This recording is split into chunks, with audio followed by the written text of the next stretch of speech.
പട്ടായയിലുള്ള terminal 21-ന്റെ ചില പ്രത്യേക ഭാഗങ്ങളിലൂടെ നടന്നു നീങ്ങുമ്പോഴാണ് മുകളിലുള്ള പൂക്കളുടെ ഭംഗി ഞങ്ങളെ ഹഠാർ ആകർഷിച്ചത്. എൻ്റെ ഭാര്യ ആയിഷ ഇത് ധാരാളം എൻജോയ് ചെയ്യുന്നുണ്ടായിരുന്നു.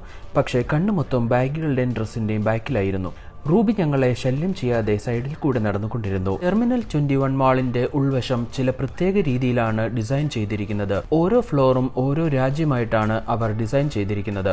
സമയം 8:30 ആയെന്ന് മനസ്സിലാക്കിയപ്പോഴാണ് ഞങ്ങൾക്കിന്ന് ഒരു സ്ഥലം കൂടി കവർ ചെയ്യേണ്ടതായിട്ടുണ്ട് എന്നുള്ള സത്യം ഞങ്ങൾ തിരിച്ചറിഞ്ഞത്. അങ്ങനെ ഞങ്ങൾ ഒരു എസ്കലേറ്റർ തപ്പി നടന്നുകൊണ്ടിരുന്നു. ലണ്ടൻ ഫ്ലോറിൽ ലാൻഡ് ചെയ്തപ്പോഴാണ് ഇന്ന് ഏകദേശം 9000 സ്റ്റെപ്പ് കംപ്ലീറ്റ് ആയി എന്നുള്ള സത്യം ഞങ്ങൾ കണ്ടത്. ഡെയിലി 13,000 സ്റ്റെപ്പ് നടക്കുന്നത് കൊണ്ട് ഇന്ന് 8:30 ആയപ്പോഴാണോ 9000 സ്റ്റെപ്പ് കംപ്ലീറ്റ് ആയത് എന്ന് ഞങ്ങൾ ആലോചിച്ചു പോയി. അങ്ങനെ ഞങ്ങൾ ആ ഫ്ലോറിൽ നിന്ന് താഴോട്ടിറങ്ങി. അടുത്തത് പാരീസിലാണ് ഞങ്ങൾ ലാൻഡ് ചെയ്യാൻ പോകുന്നത്. ഈ മാളിന്റെ ഉള്ളിൽ ഗ്രൗണ്ട് ഫ്ലോറിലായി പാരീസിന്റെ ഐഫൽ ഗോപുരം നിർമ്മിച്ചിട്ടുണ്ട്. അങ്ങനെ ഞങ്ങൾ ആ മാളിന്റെ പുറത്തേക്ക് ഇറങ്ങാൻ തീരുമാനിച്ചു. ആദ്യമായിട്ടാണ് ഒരു മാളിൽ കയറിയ ഗേറ്റിൽ കൂടെ തന്നെ തിരിച്ച് പുറത്തേക്ക് ഇറങ്ങാൻ പറ്റുന്നത്.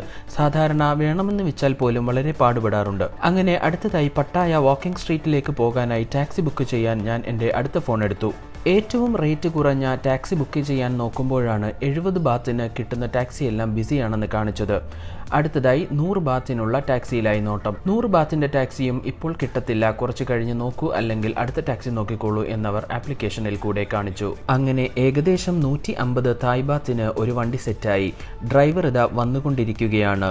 അങ്ങനെ നമ്മൾ ആദ്യമായി ഒരു BYD-യിൽ കയറാൻ പോവുകയാണ്. വണ്ടിയും കാത്ത് പുറത്ത് നിന്നപ്പോഴാണ് ടെർമിനൽ 21 മാളിന്റെ പുറത്ത് ഒരു ഫ്ലൈറ്റ് ലാൻഡ് ചെയ്തിട്ടേക്കുന്ന കാര്യം നമ്മൾ തിരിച്ചറിഞ്ഞത്. അങ്ങനെ ഞങ്ങൾ സൈഡിൽ കൂടെ നടന്നപ്പോഴാണ് അതൊരു ഡമ്മി പീസാണ് എന്നുള്ള കാര്യം മനസ്സിലായത്. ബാക്കിൽ നിന്ന് കാണാൻ അത്യാവശ്യം കുഴപ്പമില്ലെങ്കിലും ഫ്രണ്ടിൽ നിന്ന് നോക്കുമ്പോൾ വളരെ മോശം ലുക്കായിട്ടാണ് ഞങ്ങൾക്ക് തോന്നിയത്. അത് ഡമ്മി ആയതുകൊണ്ടും ഡോർ ഇല്ലാത്തതുകൊണ്ടും ആക്ഷൻ കാണിച്ചിട്ട് കാര്യമില്ല എന്നുള്ള കാര്യം ഞാൻ പറഞ്ഞ് മനസ്സിലാക്കി. അങ്ങനെ ഞങ്ങൾ ഞങ്ങളുടെ വണ്ടിയിൽ കയറി പട്ടായ വാക്കിംഗ് സ്ട്രീറ്റിലേക്ക് യാത്രയാവുകയാണ്. BYD-ക്ക് അത്യാവശ്യം നല്ല പുള്ളിംഗ് ഉണ്ടായിട്ടും ഡ്രൈവർ വളരെ നന്നായിട്ട് തള്ളുന്നുണ്ടായിരുന്നു. വണ്ടി എടുത്തിട്ട് അധിക കാലമായിട്ടില്ല എന്നുള്ള കാര്യം നമ്മൾക്ക് മനസ്സിലായി.